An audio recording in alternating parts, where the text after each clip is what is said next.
Hola, bienvenidos a este quinto y último vídeo sobre el tema 9, el tema de la Guerra Fría. Hoy vamos a estudiar el fin de la Guerra Fría y su símbolo precisamente es la caída del muro de Berlín, del cual este fragmento de hormigón es un pedazo que me trajo mi abuelo desde Berlín cuando cerca del año 1989, que fue cuando cayó, todavía quedaban restos del muro de Berlín que los turistas incluso iban picando o los vendían en puestos por la calle.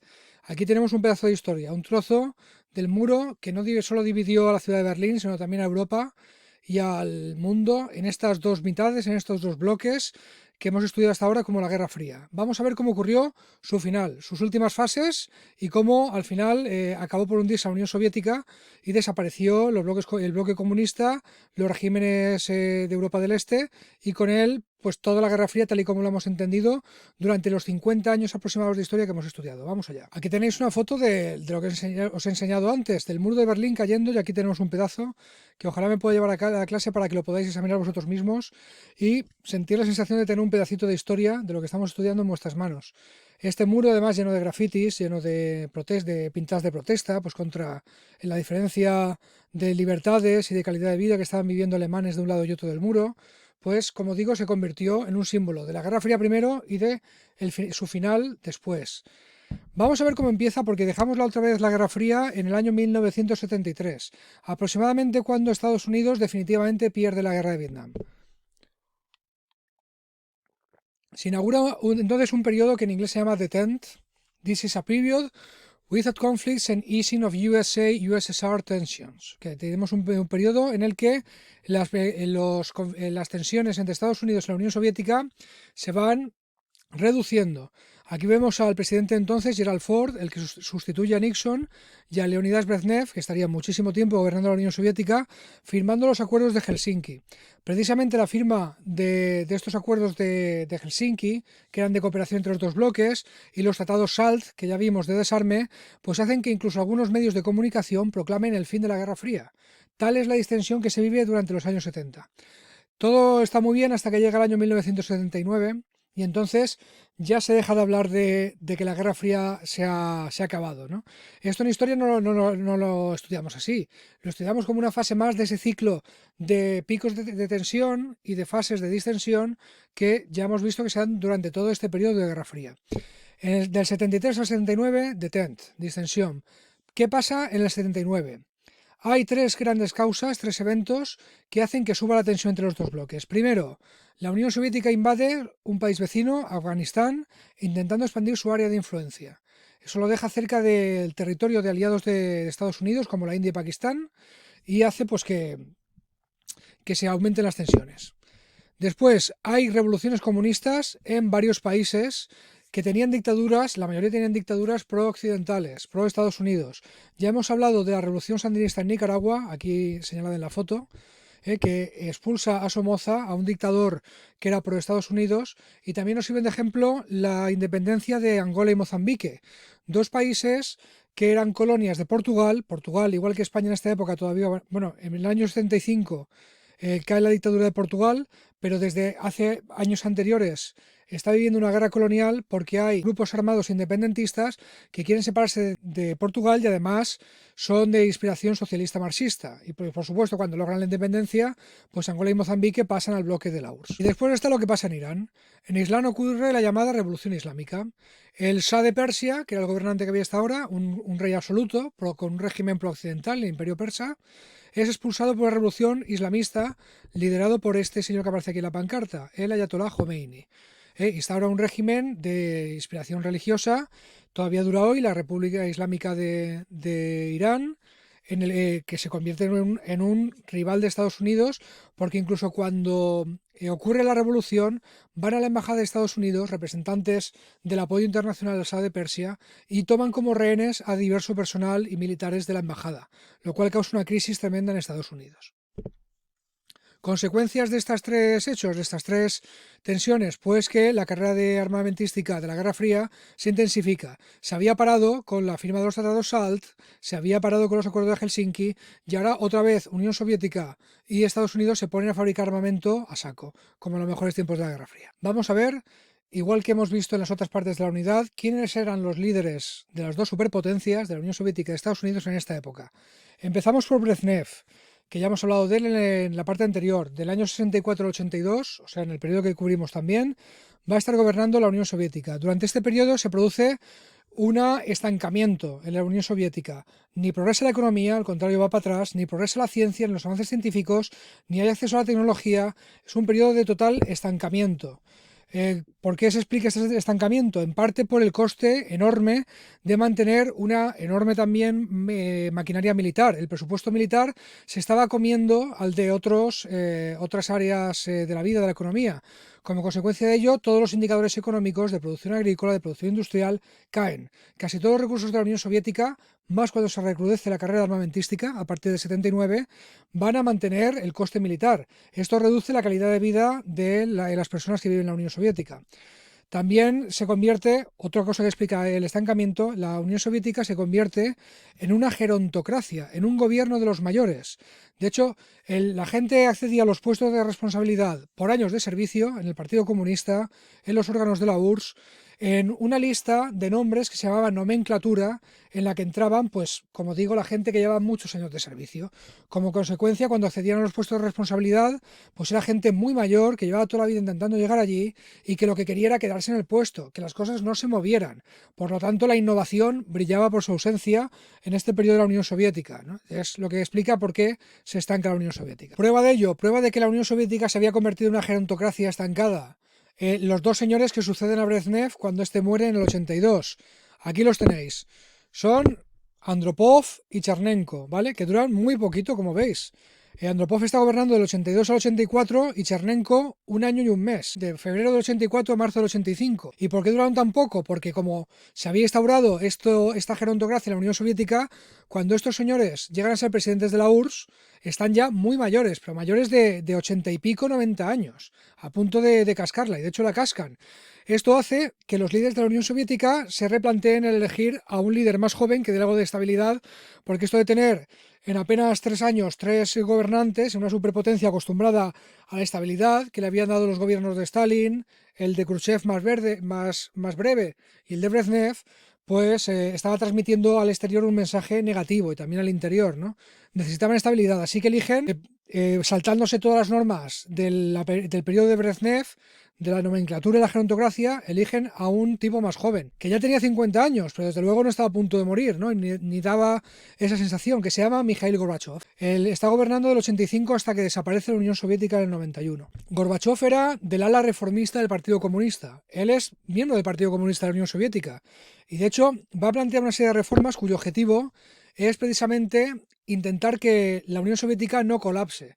Está viendo lo que pasa con el gasto militar, con las tensiones nacionalistas que empiezan a salir en las repúblicas que forman la Unión Soviética, con un sentimiento antisoviético creciente en los países de Europa del Este, con una economía que no va ni para adelante ni para atrás, con una ciencia y desarrollo tecnológico estancado. En fin, está claro, ven que la Unión Soviética no va a poder progresar así. Luego ocurre en el 86 el accidente de Chernóbil, ¿no? Una central nuclear que estalla, pues entre otras cosas por la falta de avance técnico, mantenimiento que tenía la Unión Soviética entonces. Entonces, ¿qué plantea Gorbachev y su equipo reformista? En política interior, en domestic policies, dos importantes, la perestroika y el glasnost. Perestroika en ruso significa reestructuración. Tenía una parte económica y una parte política, y son la mayoría de reformas de Gorbachev. Van a ser reformas que van a intentar reactivar la economía soviética, introduciendo incluso elementos de economía de mercado. Se va a acabar el monopolio del Partido Comunista. Va a continuar, desde luego, el Partido Comunista como fuerza mayoritaria, pero va a haber una nueva constitución en la Unión Soviética que incluso va a tener un parlamento inédito en la historia de la URSS, no solamente el Soviet Supremo, sino un parlamento con partidos distintos al Partido Comunista que se presentan a las elecciones, que la gente lo vota y que va a tener sus primeras elecciones en el año 1988. También se le va a conceder más autonomía a las repúblicas soviéticas. Recordad que la Unión Soviética no era solo Rusia, era Lituania, Letonia, Estonia, era Ucrania, lo que hoy es Bielorrusia, repúblicas del Cáucaso como Armenia, Azerbaiyán, Georgia, repúblicas de Asia Central como Kazajstán, como Kirguistán, como Tayikistán, ¿vale? Y estas no eran rusas, eran repúblicas que tenían su autonomía dentro de la Unión Soviética, pero que seguían obedeciendo al dictado de Moscú, y ahora les va a conceder más autonomía a Gorbachev. Luego está la glasnost, una palabra que en ruso significa transparencia. Esto viene a definir la política de Gorbachev para abrir la discusión de materia política y social al pueblo, al público, en lo que va a permitir cierta libertad de prensa desconocida hasta la historia de la Unión Soviética hasta ese momento. En política exterior, Gorbachev va a ser una persona partidaria de bajar la tensión con Estados Unidos, entre otras cosas porque sabemos que si se mantiene la tensión no se iba a poder, él veía que Rusia no iba a poder sostener el mantener la maquinaria militar y mantener el gasto militar como en época de Brezhnev y sus sucesores. Entonces, también como estrategia, y porque se lo cree, va a ser partidario de bajar la tensión con Estados Unidos, va a firmar muchos acuerdos de desarme y esto le va a hacer una persona muy popular fuera de la Unión Soviética, no tan popular dentro. Prueba de esta popularidad es que veis que la imagen que he usado para ilustrar a Gorbachev es la portada de la revista norteamericana Time, que todos los años elige a la persona del año. Antes se llamaba Man of the Year, ¿vale? Ahora se llama Person of the Year, porque de vez en cuando, fíjate tú, eligen a mujeres también. Pero el hecho de que el presidente de la Unión Soviética, en plena Guerra Fría, aunque fuera al final, sea elegido hombre del año por la revista Time, quiere decir que esta persona era muy popular en Occidente, ¿no? Vamos a ver quiénes son los líderes de Estados Unidos en esta época. Empezamos el periodo con Jimmy Carter, es la persona que es elegida después de que Ford, el vicepresidente de Nixon, no consigue la reelección, en parte por la impopularidad de Nixon y el escándalo de Watergate que salpicó a Ford, en parte también porque Jimmy Carter, que es del otro partido grande de Estados Unidos, el Partido Demócrata, era un pacifista convencido y en un periodo de distensión pues se le vio como una persona adecuada para gobernar. Sin embargo, en el año 79 se convierte en una persona muy impopular por la crisis económica del crudo, del aceite. Recordar que los países de Oriente Medio se niegan a venderle a Occidente y también a Estados Unidos gasolina, petróleo, y esto causa una gran crisis económica y energética, y también por esa crisis de los rehenes en Irán que hemos mencionado, cuando la Revolución Islámica secuestra a personal de la embajada y una misión del gobierno Carter para rescatarlo secreta pues fracasa, ¿no? Esto le hace muy impopular. Tanto es así que Jimmy Carter no consigue la reelección y una persona del otro partido, Partido Republicano, Ronald Reagan, va a ganar las elecciones en 1980 y en el 81 se convirtió en el presidente de Estados Unidos. Sabéis que los presidentes en años pares son elegidos y son presidentes electos hasta entonces, pero hay un periodo de transición de 3 meses entre una presidencia y otra, durante el cual son presidentes electos, se llama, pero hasta que no juran el cargo en enero, en una ceremonia pública, no son presidente de los Estados Unidos. Así que Reagan gana las elecciones en 1980 y a partir del 81 es presidente. Es todo lo contrario de Jimmy Carter. Es el Partido Republicano y va a encabezar una nueva ola neoconservativa, en lo que la Escuela de Chicago de Milton Friedman hace en lo económico, que básicamente es fundar el neoliberalismo económico, va a coger las teorías del liberalismo, del capitalismo, que no tiene nada que ver con la socialdemocracia ni con tener un control público de la economía, va a ser mercado y nada más, va a imponer sus tesis, sobre todo también con la elección de Margaret Thatcher en el Reino Unido, y el neoliberalismo se va a extender por todo el planeta auspiciado por Estados Unidos. Tanto es así que esto se llamó Reaganomía, Reaganomics, ¿no? Era una forma de definir la política económica de Reagan, que llega hasta nuestros días porque todavía hay personas partidarias de esta política económica, ¿no? Ronald Reagan además era una figura popular porque era un actor de segunda fila, pero había estado en varias películas en Hollywood. Acordaros cuando en Regreso al Futuro, Marty McFly, que viene del 85, viaja al pasado, le dice a Doc Brown en el pasado que el presidente de Estados Unidos en el futuro, en su época, es Ronald Reagan, y dice, ¿cómo? ¿El actor? Venga, no me tomes el pelo, ¿no? Porque antes de ser un presidente conocido, pues era actor. Reagan va a tener 2 partes en su presidencia muy diferenciadas, en lo que a la Guerra Fría se refiere. Del 80 al 85 va a seguir la estela de Brezhnev, sube la apuesta, él también dice que Estados Unidos, y es en parte por lo que lo eligen presidente, Estados Unidos va a reanudar la carrera armamentística y anuncia incluso un programa de satélites, luego era un bulo, pero en la época triunfó mucho, un programa para tener satélites en el espacio que fueran capaces de destruir misiles que supuestamente te lance la Unión Soviética en el aire gracias a que te dispara un rayito láser el misil, el satélite. Esto lo llamó Guerra de las Galaxias. Bueno, Star Wars había estrenado en el 77 y el retorno y el Imperio contraataca ya se había estrenado en la época de Reagan, ¿no? Entonces lo llamó Star Wars, Guerra de las Galaxias y triunfó, pero nunca llegó a ponerlo en marcha.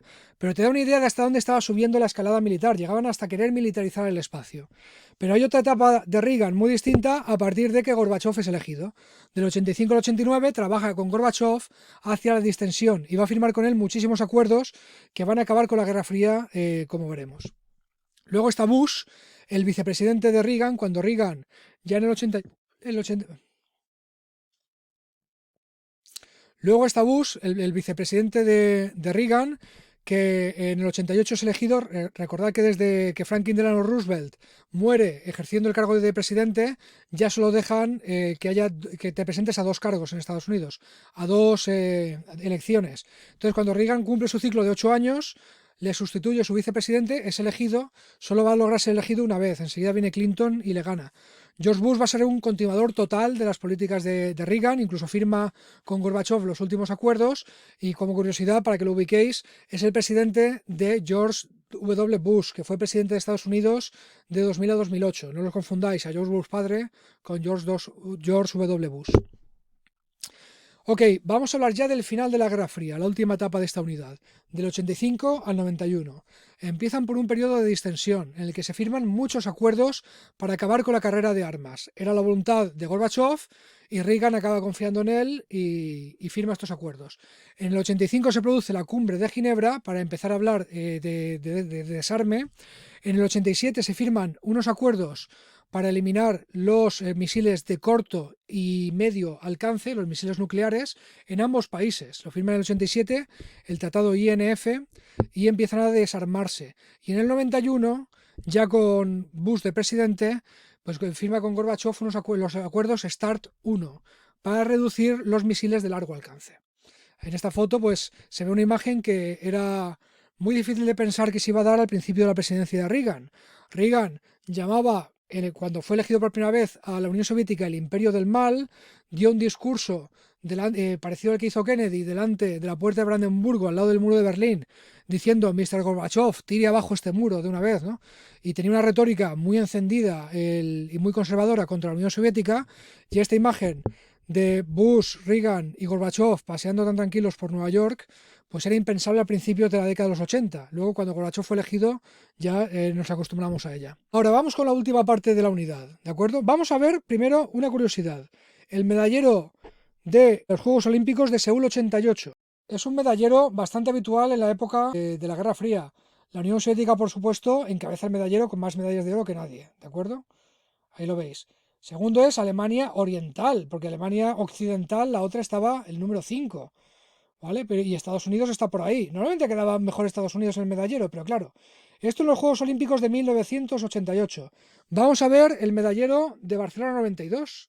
4 años después, los siguientes Juegos Olímpicos. Vamos a ver. Ahí está el medallero de Barcelona 92. Ahí está la URSS de... Un momento. ¿La URSS no está? ¿Qué es eso de equipo unificado? Alemania solo aparece una, no aparecen las dos, pero Estados Unidos está en cabeza, está en segunda posición. ¿Qué ha pasado aquí? Ni Alemania Oriental ni Occidental, ni la URSS. En tan solo 4 años, no solamente el panorama deportivo, sino el mundial, el político, el militar, el comercial, todo ha cambiado. En esos 4 años que van desde Seúl 88 a Barcelona 92, entre unos Juegos Olímpicos y otros. ¿Qué ha pasado? Vamos a verlo. Se han producido las revoluciones en Europa del Este y también la caída de la URSS. Vamos a ver qué es eso de las revoluciones en los países que hasta ahora eran satélites de la Unión Soviética. Causas: hay una crisis económica tremenda, económica, de calidad de vida, de todo, en los países de Europa del Este. En parte arrastrados porque si la Unión Soviética está ocupada manteniendo su maquinaria militar en marcha, el Comecon no está para ayudar a los países de Europa del Este. Entonces, hay una crisis tremenda. Hay un sentimiento antisoviético entre la población después de décadas de dominio, de dominación. Y luego está la perestroika y glasnost, las políticas reformistas de Gorbachev, se perciben en los países de Europa del Este como el momento en que las reformas y las revoluciones pueden tener lugar. Y esto os tiene que recordar a lo que pasó en Praga en el 68. Cuando Khrushchev abre la mano, empiezan las reformas para que la Unión Soviética sea un régimen menos tiránico, menos de sujetar a la gente. Entonces se produce la primavera de Praga. La gente del Partido Comunista de Checoslovaquia piensan que, según lo que dice el Partido Comunista en sus resoluciones, de tener más libertad, más apertura, ellos van a poder llevar a cabo sus reformas. Y no podían. Viene el Pacto de Varsovia y les aplasta. Bueno, pero Entonces se está percibiendo cierta debilidad en la Unión Soviética y esas reformas, darle más autonomía a las regiones de la URSS, hace que en Europa del Este digan, pues ahora es la nuestra.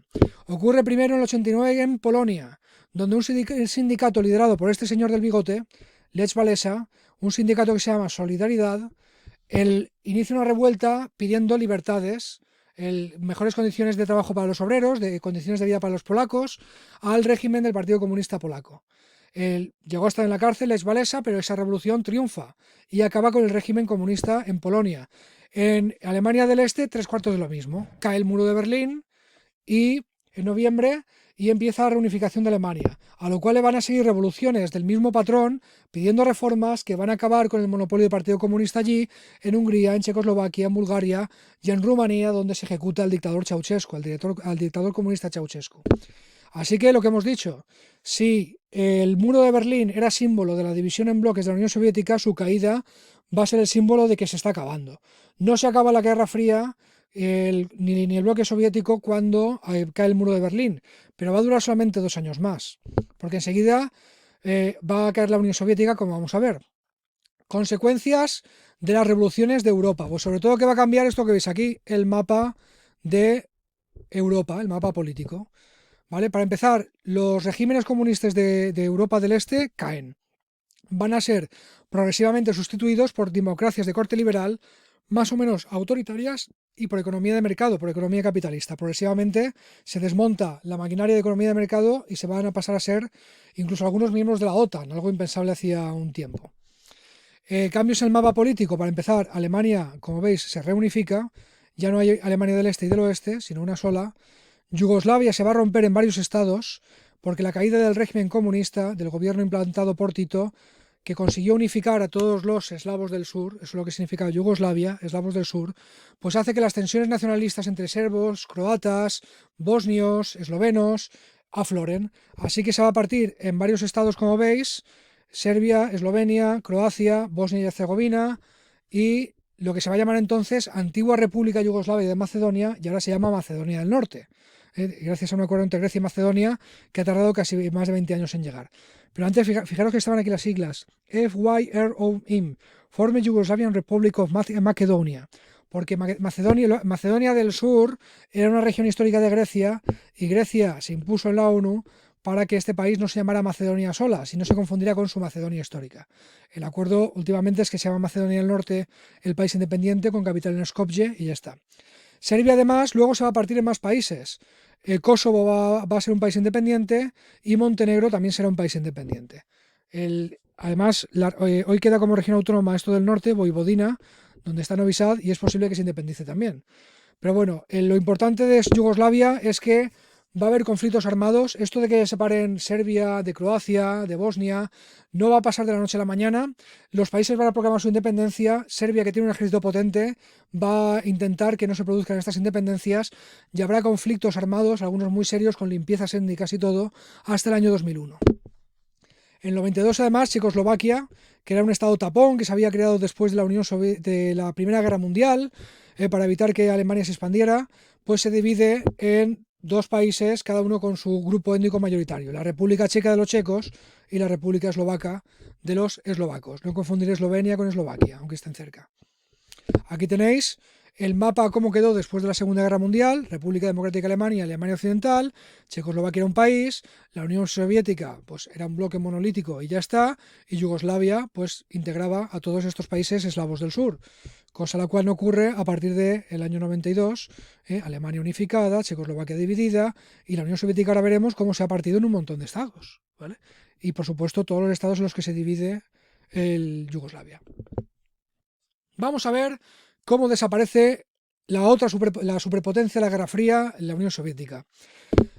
Primero, en el año 90, como consecuencia de ese ambiente de reformas, las revoluciones del Este, triunfan tanto que dentro de la Unión Soviética hay 3 estados, 3 repúblicas soviéticas que eran parte de la URSS y piensan que también es su hora, que también ellos pueden proclamar la independencia. ¿Vale? Son las repúblicas bálticas, Lituania, Letonia y Estonia, que en el año 90 proclaman su independencia. No es reconocida todavía por la Unión Soviética, pero avanza lo que va a llegar. En el año 91, harto de que se haya desaparecido el bloque del Este, haya desaparecido el Pacto de Varsovia, ha perdido su bloque de países satélites, la Unión Soviética, hay un golpe de Estado en la Unión Soviética. ¿Contra quién? Contra quien gobierna, que es Gorbachev.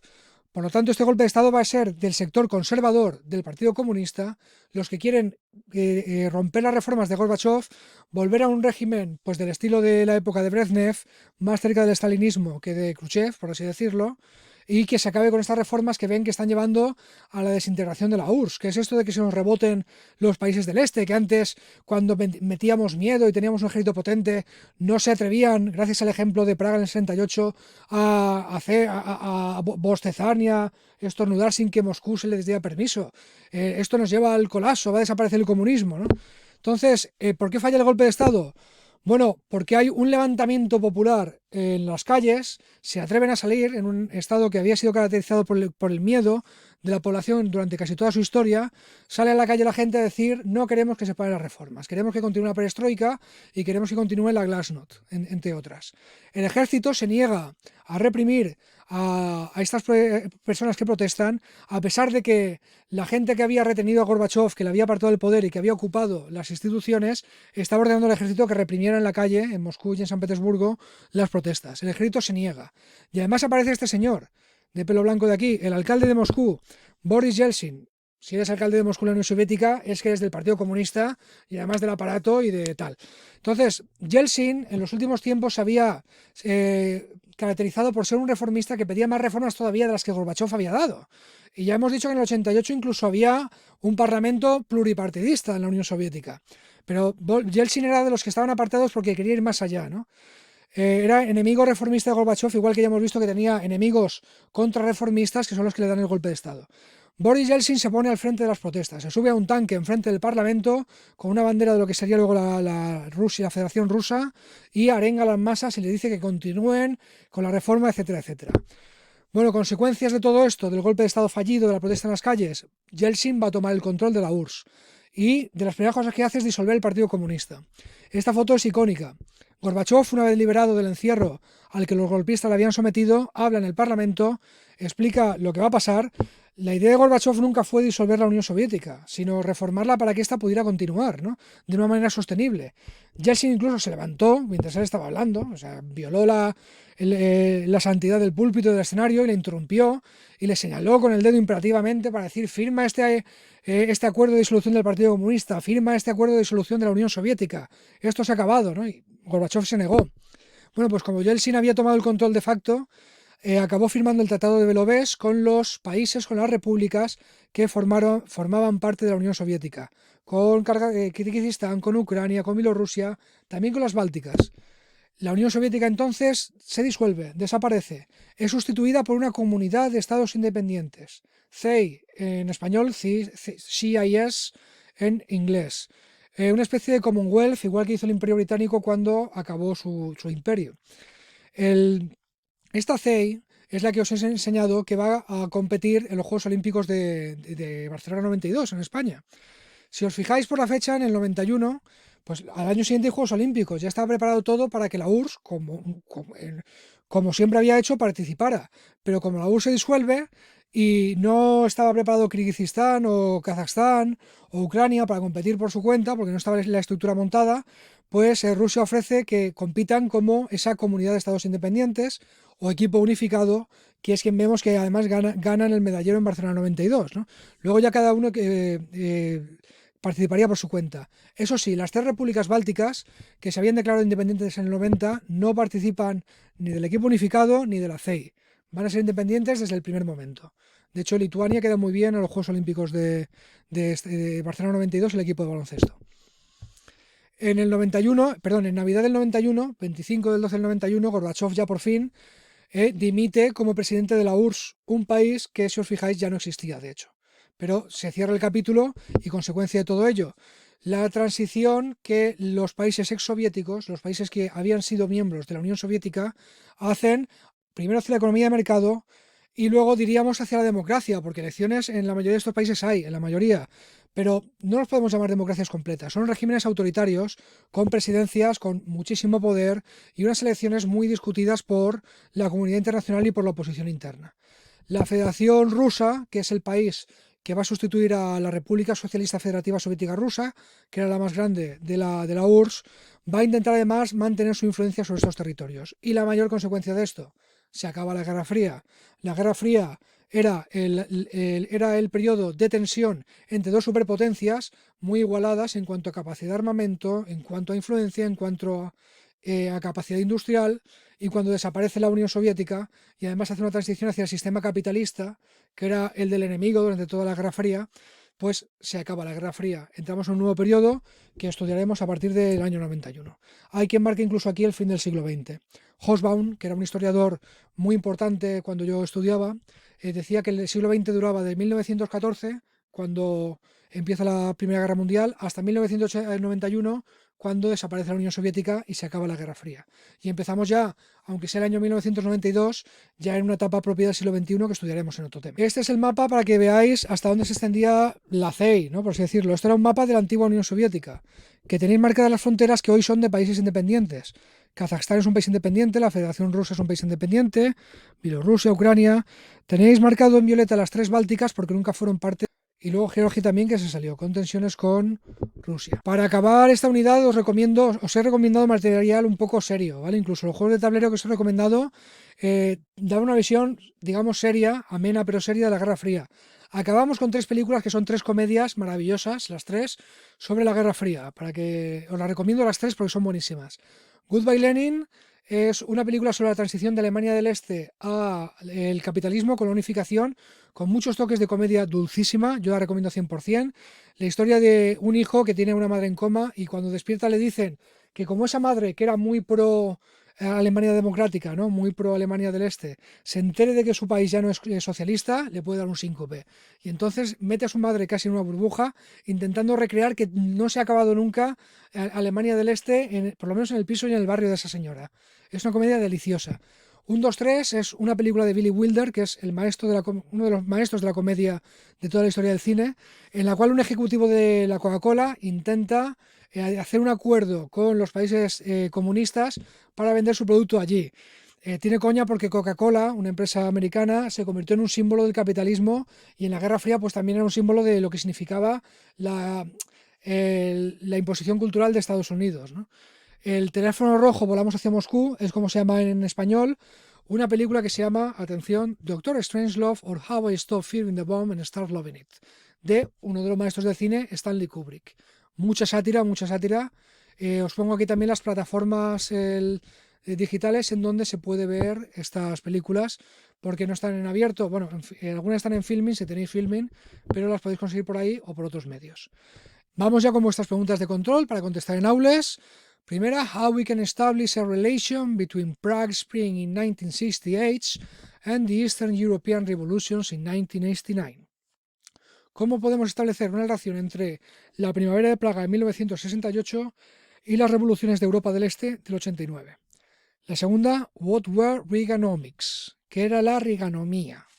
¿Vale? Pues las contestáis en vuestras preguntas de control. Muchísimas gracias a todos. Desde este pedacito de historia del muro de Berlín, que más de 50 años de la Guerra Fría nos contemplan. Espero que estéis bien, espero que descanséis todo lo que podéis en Semana Santa. Tenemos un trabajo de Semana Santa, pero la fecha de entrega es bastante posterior a Semana Santa, así que las personas que queráis podéis descansar, podéis trabajar un poquito o podéis trabajar mucho y entregarlo cuando queráis. De aquí a la fecha que hemos dicho de entrega, se puede entregar este trabajo, que creo que lo hemos puesto el 4 de mayo, así que tenéis tiempo de sobra. Así que os recomiendo curraros el trabajo porque, dadas las circunstancias, los exámenes en esta evaluación casi seguro van a tener menos peso, menos del 60% habitual en esta evaluación. Cuando tengamos claro fechas de retorno a clase y cuántos exámenes vamos a poder hacer, os daré los criterios de evaluación actualizados. Hasta entonces, sigamos estudiando, no perdemos el curso, seguimos aprendiendo y seguimos haciendo frente a esto juntos y juntas. Se os echa de menos.